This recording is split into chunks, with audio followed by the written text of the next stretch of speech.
سیرت النبی صلی اللہ علیہ وآلہ وسلم پارٹ نمبر 23 عنوان آزمائشوں پر آزمائشیں۔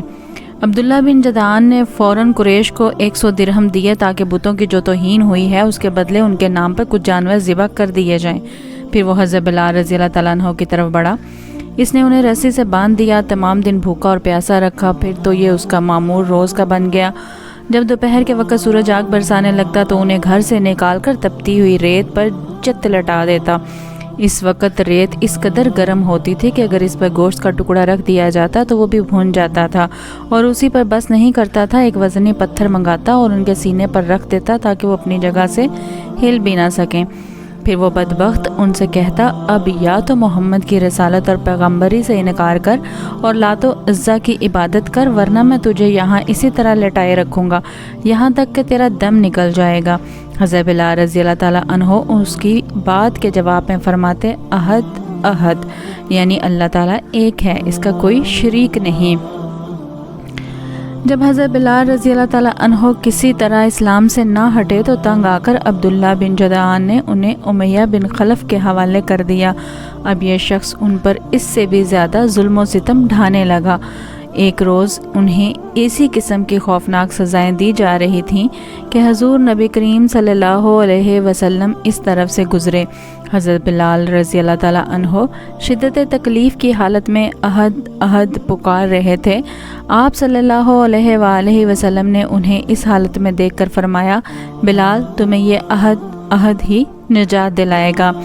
پھر ایک روز حضرت ابوبکر رضی اللہ تعالیٰ عنہ اس طرف سے گزرے۔ امیہ بن خلف نے انہیں گرم ریت پر لٹا رکھا تھا، سینے پر ایک بھاری پتھر رکھا ہوا تھا۔ انہوں نے یہ دردناک منظر دیکھ کر امیہ بن خلف سے کہا، کیا اس مسکین کے بارے میں تمہیں اللہ کا خوف نہیں آتا؟ آخر کب تک تم اسے عذاب دیے جاؤ گے؟ امیہ بن خلف نے جل کر کہا، تم ہی نے اسے خراب کیا ہے، اس لیے تم ہی اسے نجات کیوں نہیں دلا دیتے؟ اس کی بات سن کر حضرت ابوبکر رضی اللہ تعالیٰ عنہ بولے، میرے پاس بھی ایک حبشی غلام ہے، وہ اس سے زیادہ طاقتور ہے، وہ تمہارے ہی دین پر ہے، میں اس کے بدلے میں تمہیں وہ دے سکتا ہوں۔ یہ سن کر امیہ بن خلف بولا، مجھے یہ سودا منظور ہے۔ یہ سنتے ہی ابوبکر صدیق رضی اللہ تعالیٰ عنہ نے اپنا حبشی غلام اس کے حوالے کر دیا۔ اس کے بدلے میں حضرت بلال رضی اللہ تعالیٰ عنہ کو لے لیا اور آزاد کر دیا۔ سبحان اللہ، کیا خوب سودا ہوا۔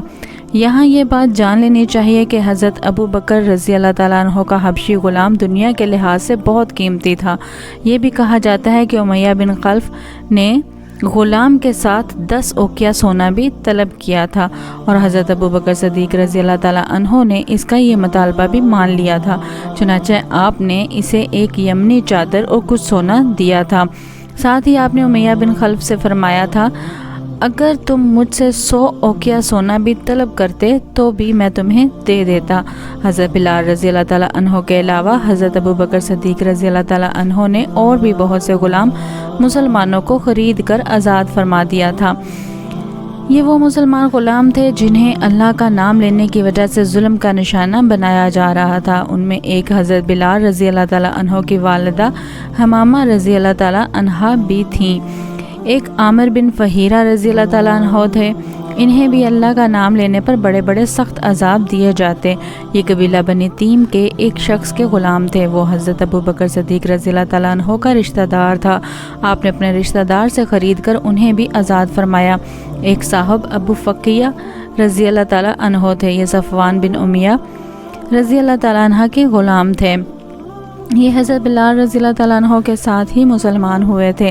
صفوان بن امیہ رضی اللہ تعالیٰ عنہ بھی ابتدا میں مسلمانوں کے سخت مخالف تھے۔ وہ فتح مکہ کے بعد اسلام لائے تھے۔ ایک روز انہوں نے حضرت ابو فقیہ رضی اللہ تعالیٰ عنہ کو گرم ریت پر لٹا رکھا تھا۔ ایسے میں حضرت ابوبکر صدیق رضی اللہ تعالیٰ عنہ اس طرف سے گزرے۔ اس وقت صفوان بن امیہ رضی اللہ تعالیٰ عنہ یہ الفاظ کہہ رہے تھے، اسے ابھی اور عذاب دو، یہاں تک کہ محمد یہاں آ کر اپنے جادو سے اسے نجات دلائیں۔ حضرت ابوبکر صدیق رضی اللہ تعالیٰ عنہ نے اسی وقت صفوان بن امیہ رضی اللہ تعالیٰ عنہ سے انہیں خرید کر آزاد کر دیا۔ اسی طرح زنیرہ رضی اللہ تعالیٰ عنہ نامی ایک عورت کو مسلمان ہونے کی بنیاد پر اس قدر خوفناک سزائیں دی گئیں کہ وہ بیچاری اندھی ہو گئیں۔ ایک روز ابو جہل نے ان سے کہا جو کچھ تم پر بیت رہی ہے یہ سب لات و عزا کر رہے ہیں۔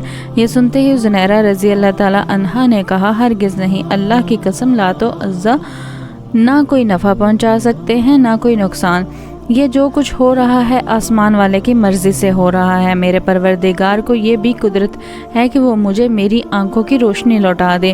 دوسرے دن وہ صبح اٹھیں تو ان کی آنکھوں کی روشنی اللہ تعالیٰ نے لوٹا دی تھی۔ اس بات کا جب کافروں کو پتہ چلا تو وہ بول اٹھے یہ محمد کی جادوگری ہے۔ حضرت ابوبکر صدیق رضی اللہ تعالیٰ عنہ نے انہیں بھی خرید کر آزاد کر دیا۔ آپ نے زنیرہ رضی اللہ تعالیٰ عنہ کی بیٹی کو بھی خرید کر آزاد کیا۔ اسی طرح نہدیہ نام کی ایک باندی تھی، ان کی ایک بیٹی بھی تھی، دونوں ولید بن مغیرہ کی باندیاں تھیں، انہیں بھی خرید کر حضرت ابوبکر صدیق رضی اللہ تعالیٰ عنہ نے آزاد کر دیا۔ عامر بن فہیرہ کی بہن اور ان کی والدہ بھی ایمان لے آئی تھیں۔ یہ حضرت عمر کے مسلمان ہونے سے پہلے ان کی باندیاں تھیں۔ حضرت ابوبکر صدیق رضی اللہ تعالیٰ عنہ نے انہیں بھی خرید کر آزاد کر دیا۔ ایمان لانے والے جن لوگوں پر ظلم ڈھائے گئے ان میں ایک حضرت خباب بن ارت رضی اللہ تعالیٰ عنہ بھی ہیں۔ کافروں نے انہیں اسلام سے پھیرنے کی کوششیں کیں مگر یہ ثابت قدم رہے۔ انہیں جاہلیت کے زمانے میں گرفتار کیا گیا تھا، پھر انہیں ایک عورت ام انمار نے خرید لیا۔ یہ ایک لوہار تھے، نبی اکرم صلی اللہ علیہ وسلم ان کی دلجوئی فرماتے تھے، ان کے پاس تشریف لے جایا کرتے تھے۔ جب یہ مسلمان ہو گئے اور ام انمار کو یہ بات معلوم ہوئی تو اس نے انہیں بہت خوفناک سزائیں دیں۔ وہ لوہے کا کڑا لے کر آگ میں گرم کرتی، خوب سرخ کرتی، پھر اس کو حضرت خباب رضی اللہ تعالیٰ عنہ کے سر پر رکھ دیتی۔ آخر حضرت خباب رضی اللہ تعالیٰ عنہ نے آپ صلی اللہ علیہ وآلہ وسلم سے اپنی مصیبت کا ذکر کیا تو آپ نے ان کے لیے دعا فرمائی۔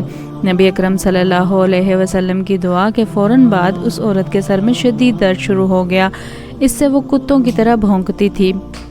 آخر کسی نے اسے علاج بتایا کہ وہ لوہا تپا کر سر پر رکھوائے۔ اس نے یہ کام حضرت خباب رضی اللہ تعالیٰ عنہ کے ذمہ لگایا۔ اب آپ وہ حلقہ خوب گرم کر کے اس کے سر پر رکھتے۔ حضرت خباب رضی اللہ تعالیٰ عنہ فرماتے ہیں کہ ایک روز میں حضور نبی کریم صلی اللہ علیہ وسلم کی خدمت میں گیا اور یہ وہ زمانہ تھا جب ہم پر خوب ظلم کیا جاتا تھا۔ میں نے آپ صلی اللہ علیہ وسلم سے عرض کیا، اے اللہ کے رسول، کیا آپ ہمارے لیے دعا نہیں فرماتے؟ میرے الفاظ سنتے ہی آپ سیدھے ہو کر بیٹھ گئے، آپ کا چہرہ مبارک سرخ ہو گیا۔ پھر آپ صلی اللہ علیہ وآلہ وسلم نے فرمایا، تم سے پہلی امتوں کے لوگوں کو اپنے دین کے لیے کہیں زیادہ عذاب برداشت کرنے پڑے۔ ان کے جسموں پر لوہے کی کنگھیاں کی جاتی تھیں جس سے ان کی کھال اور ہڈیاں الگ ہو جاتی تھیں، مگر یہ تکالیف بھی انہیں ان کے دین سے نہ ہٹا سکیں۔ ان کے سروں پر آرے چلا چلا کر ان کے جسم دو کر دیے گئے، مگر وہ اپنا دین چھوڑنے پر تیار بھی نہ ہوئے۔ اس دین اسلام کو اللہ تعالیٰ اس طرح پھیلا دے گا کہ صنعاء کی مقام سے حضرموت جانے والے سوار کو سوائے اللہ تعالیٰ کے کسی کا کوئی خوف نہیں ہوگا، یہاں تک کہ چرواہے کو اپنی بکریوں کے متعلق بھیڑیوں کا بھی کوئی ڈر نہیں ہوگا۔ حضرت خباب بن ارد رضی اللہ تعالیٰ عنہ فرماتے ہیں، ایک دن میرے لیے آگ دہکائی گئی، پھر وہ آگ میری کمر پر رکھ دی گئی اور پھر اس کو اس وقت تک نہیں ہٹایا گیا جب تک کہ وہ آگ میری کمر کی چربی سے بجھ نہ گئی۔ ایسے ہی لوگوں میں حضرت عمار بن یاسر رضی اللہ تعالیٰ عنہ بھی تھے۔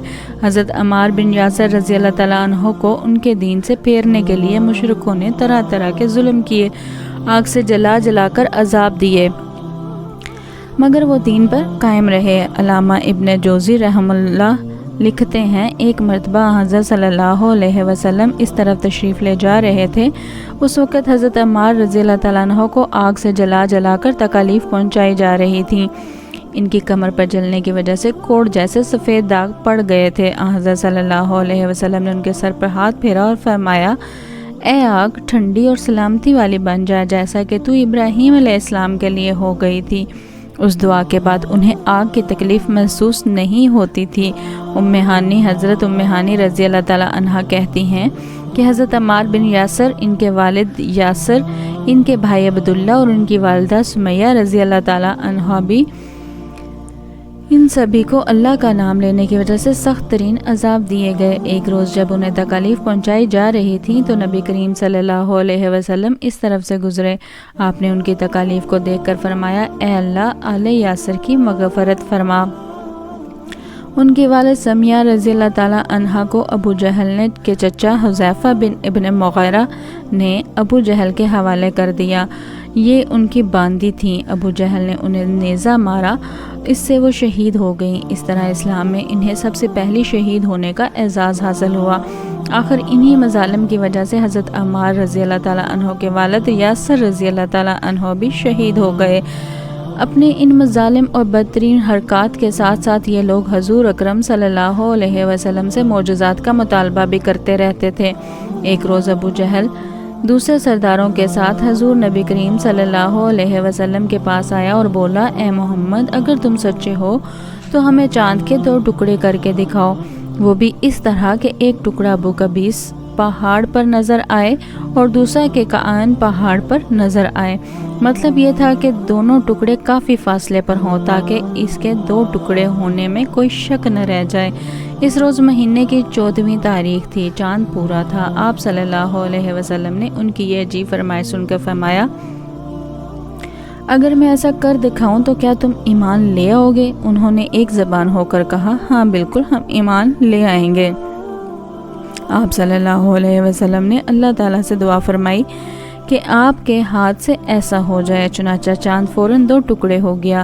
اس کا ایک حصہ ابو قبیس کے پہاڑ کے اوپر نظر آیا، دوسرا کے کعان کے پہاڑ پر۔ اس وقت نبی کریم صلی اللہ علیہ وآلہ وسلم نے ارشاد فرمایا، لو اب گواہی دو۔ ان کے دلوں پر تو قفل پڑے تھے، کہنے لگے، محمد نے تو ہم لوگوں کی آنکھوں پر جادو کر دیا ہے۔ کچھ نے کہا، محمد نے چاند پر جادو کر دیا ہے، مگر ان کے جادو کا اثر ساری دنیا کے لوگوں پر نہیں ہو سکتا۔ مطلب یہ تھا کہ ہر جگہ کے لوگ چاند کو 2 ٹکڑے نہیں دیکھ رہے ہوں گے۔ اب انہوں نے کہا، ہم دوسرے شہروں سے آنے والوں سے یہ بات پوچھیں گے۔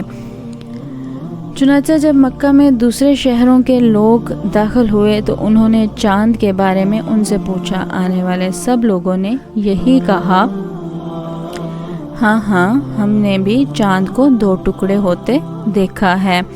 یہ سنتے ہی مشرک بول اٹھے، بس پھر تو یہ عام جادو ہے، اس کا اثر سب پر ہوا ہے، نعوذ باللہ۔ کچھ نے کہا، یہ ایک ایسا جادو ہے جس سے جادوگر بھی متاثر ہوئے ہیں، یعنی جادوگروں کو بھی چاند 2 ٹکڑے ہی نظر آیا ہے۔ اس پر اللہ تعالیٰ نے سورہ قمر کی آیات نازل فرمائیں۔ ترجمہ، قیامت نزدیک آ پہنچی اور چاند شک ہو گیا، اور یہ لوگ کوئی معجزہ دیکھتے ہیں تو ٹال دیتے ہیں اور کہتے ہیں یہ جادو ہے جو ابھی ختم ہو جائے گا۔ مختلف قوموں کی تاریخ سے یہ بات ثابت ہوتی ہے کہ چاند کا 2 ٹکڑے ہونا صرف مکہ میں نظر نہیں آیا تھا، بلکہ دوسرے ملکوں میں بھی اس کا مشاہدہ کیا گیا تھا۔ اسی طرح ایک دن مشرکین نے کہا، اگر آپ واقعی نبی ہیں تو ان پہاڑوں کو ہٹا دیجئے جن کی وجہ سے ہمارا شہر تنگ ہو رہا ہے، تاکہ ہماری آبادیاں پھیل کر بس جائیں، اور اپنے رب سے کہہ کر ایسی نہریں جاری کرا دیں جیسی شام اور عراق میں ہیں، اور ہمارے باپ داداؤں کو دوبارہ زندہ کرا کے دکھائیں۔ ان دوبارہ زندہ ہونے والوں میں قصی بن کلاب ضرور ہوں، اس لیے کہ وہ نہایت دانا اور عقل مند بزرگ تھا۔ ہم اس سے پوچھیں گے آپ جو کچھ کہتے ہیں سچ ہے یا جھوٹ۔ اگر ہمارے ان بزرگوں نے آپ کی تصدیق کر دی اور آپ نے ہمارے یہ مطالبے پورے کر دیے تو ہم آپ کی نبوت کا اقرار کر لیں گے اور جان لیں گے کہ آپ واقعی اللہ کی طرف سے بھیجے ہوئے ہیں۔ اللہ تعالیٰ نے آپ کو ہماری طرف رسول بنا کر بھیجا ہے، جیسا کہ آپ دعویٰ کرتے ہیں۔ ان کی یہ باتیں سن کر نبی کریم صلی اللہ علیہ وسلم نے ارشاد فرمایا، مجھے ان باتوں کے لیے تمہاری طرف رسول بنا کر نہیں بھیجا گیا، بلکہ تو میں اس مقصد کے لیے بھیجا گیا ہوں کہ ایک اللہ کی عبادت کرو۔ جزاک اللہ خیر۔